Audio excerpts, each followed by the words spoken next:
Assalamualaikum warahmatullahi wabarakatuh. Ilmu adalah cahaya. Jika kita berjalan di tempat gelap, maka kita memerlukan cahaya buat penerang. Dengan cahaya tersebut, kita tidak akan tersesat jalan.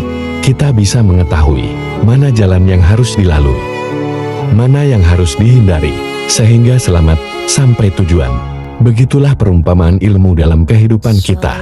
Ilmu adalah semua petunjuk dari Allah yang sudah disampaikan kepada baginda Nabi Shallallahu Alaihi Wasallam dan disampaikan kepada umatnya.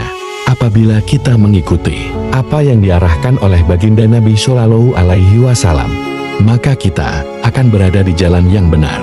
Dengan ilmu, maka kita akan bisa membedakan mana yang benar dan mana yang salah, bisa membedakan mana yang haram dan mana yang halal, bisa membedakan antara yang hak dan yang batil, bisa membedakan antara yang baik dan tidak baik. Jika kita mengikuti ilmu yang disampaikan baginda Nabi, maka akan bisa menghindari hal-hal yang dilarang dalam agama, sehingga kita akan terus lurus, berada di jalan yang benar yang diridhoi Allah. Hadis riwayat Baihaqi menyatakan, jadilah kamu orang yang mengajar atau belajar, atau pendengar atau pencinta ilmu, dan janganlah kamu menjadi orang yang kelima, yaitu tidak mengajar, tidak belajar, dan tidak cinta terhadap ilmu, maka kamu akan hancur. Salah satu tujuan ilmu pengetahuan agama adalah menegakkan amar ma'ruf nahi munkar, ilmu yang tidak berdiri di atas kebaikan, dan memerangi kemungkaran adalah ilmu yang hampa. Rasulullah Shallallahu Alaihi Wasallam pernah bersabda, ketahuilah bahwa ilmu adalah cahaya atau nur. Sifat cahaya yang paling utama adalah memberi penerang, mengusir kegelapan, juga menjadi petunjuk arah juga. Ilmu yang benar akan menjadi cahaya yang mengusir kegelapan, sekaligus menunjukkan arah kebaikan. Posisi ilmu sebagai cahaya adalah posisi mulia dalam kehidupan manusia. Ilmu begitu mulia. Bahkan karena kemuliaan ilmu, Allah memerintahkan nabinya untuk berdoa agar Rabbul Izzati berkenan memberikan ilmu sebagai rejeki. Maha tinggi Allah Raja yang sebenar-benarnya, dan janganlah kamu tergesa-gesa membaca Al-Quran sebelum disempurnakan mewahyukannya kepadamu.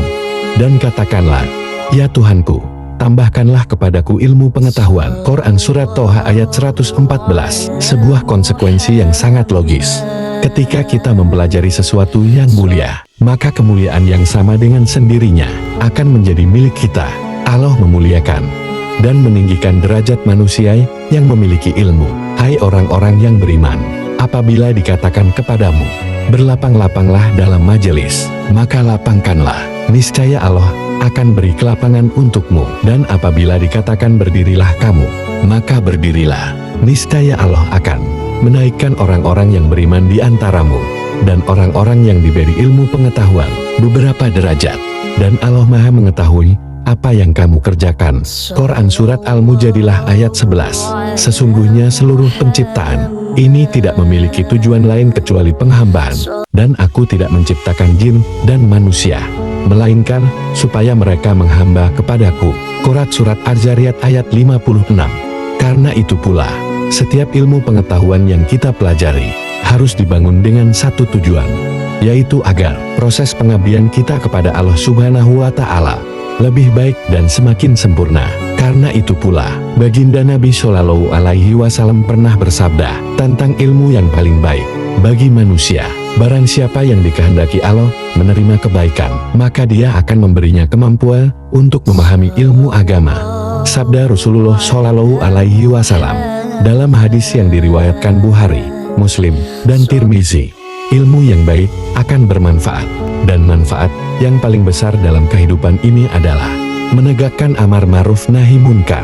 Amar ma'ruf nahi munkar adalah tugas besar yang tidak mengenal kata usang dalam agama mulia ini. Tugas besar ini terdiri dari dua komponen besar, yaitu ilmu dan amal. Ilmu yang berlimpah tidak akan bermanfaat sedikit pun tanpa amal yang berkesinambungan. Apakah dengan mengangkat 200 liter minuman keras akan membuatmu mabuk? Demikian seorang pernah bertanya. Mengangkat 200 liter minuman keras tidak akan pernah membuat kita mabuk, tapi dengan meminumnya kita akan mabuk dan hilang kesadaran. Memiliki ilmu yang tinggi, luas dan dalam tidak akan mampu menghentikan kemaksiatan.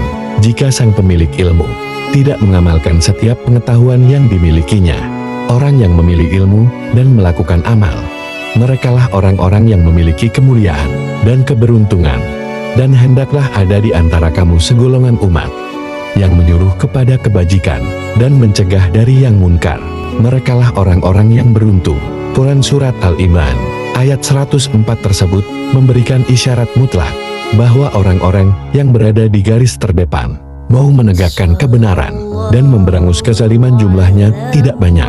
Ilmu menjadi cahaya karena ada orang-orang yang menyalakannya. Cahaya menjadi penerang karena ada kaum yang bergerak memberikan penerangan. Penerangan menjadi aran atau petunjuk jalan karena ada mereka yang mengabdikan diri di jalan Allah untuk menyelamatkan manusia.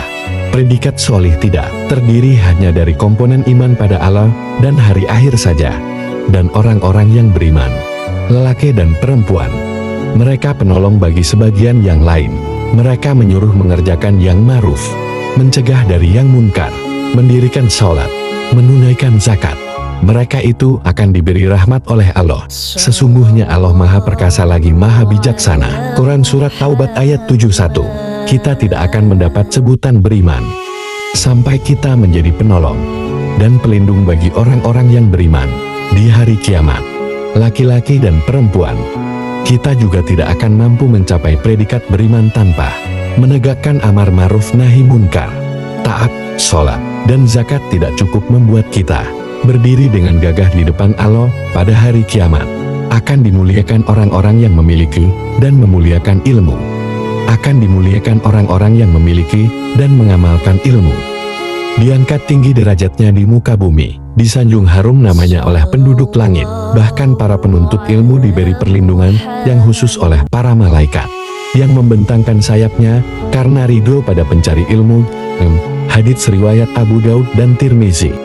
Bahkan dalam hadits lain yang diriwayatkan oleh Abu Hurairah, Rasulullah bersabda, barang siapa menempuh jalan untuk mencari ilmu, niscaya Allah akan memberikan kemudahan jalan baginya menuju surga. Tapi, lagi-lagi harus terpatri di dalam hati bahwa ilmu tidak akan banyak membantu kecuali dia keluar dari pintu. Artinya, ilmu harus berkelana dan mengejawantah dalam kehidupan manusia. Ilmu tanpa amal disebut pincang. Amalan tanpa ilmu disebut dengan panggilan buta. Semoga ilmu yang kita miliki bisa kita amalkan dalam kehidupan sehari-hari dan disebarkan kepada orang lain sehingga menjadi cahaya